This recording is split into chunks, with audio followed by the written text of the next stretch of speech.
With the onset and endurance of the COVID-19 pandemic, there have been many hot takes and disturbing changes in work-life balance.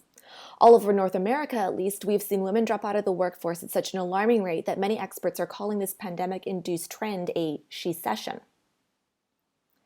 In animation, we have fortunately been able to work from home, though the balance between work and life has become a lot more blurred, if existing at all. Production staff and supervisors have observed a rise in ghost hours, people quietly logging on and working on their shots and assets at all time of the day, night, weekends, holidays, because our work is, well, there. This is a very complicated issue, and as I am neither an economics nor a business expert, I wanted to offer two specific takes on work-life balance, one from Tiffany Dufu and the other from David Whyte. I've read their books over the course of the pandemic, and I think they both have something unique to offer that is worth thinking on when it comes to work-life balance.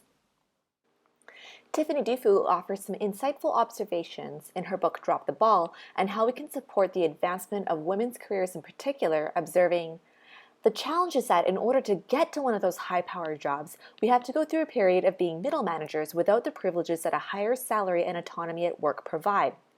It's important for couples to understand that cultivating a village of people who are willing to carry the ball for us requires intentional action on our part.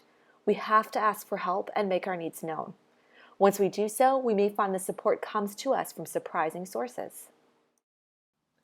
I would like to emphasize that for those of us in managerial and leadership roles, that the action that comes for us with Dufu's words and her subtle critique of work-life balance and class gender is that we need to normalize asking for help and recognize that as people grow in their roles, our support for them needs to scale appropriately and thoughtfully. Our next take on work-life balance is David Whyte's thesis in The Three Marriages, Reimagining Work, Self, and Relationship.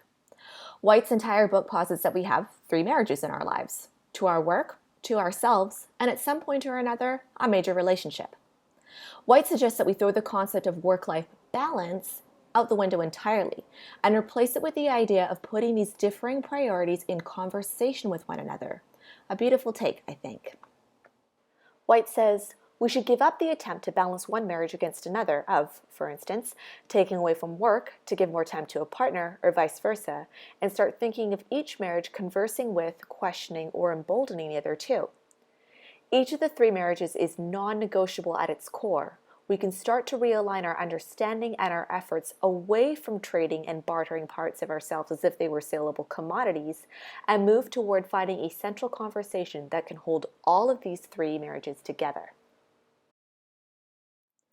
Whyte also offers a challenge to the preciousness that comes with the tired work-life balance conundrum. These days especially, we are forced to confront it. We can be on a serious client call with a basket of laundry at our feet and our pets yowling in the background. We are working on a shot to meet a major deadline, and a family member wanders through your workspace, asking for something. I therefore find Whyte's words immensely comforting when he says, a work is achieved not by creating a hermetic space sealed off from the world, but nel mezzo, in the middle of everything.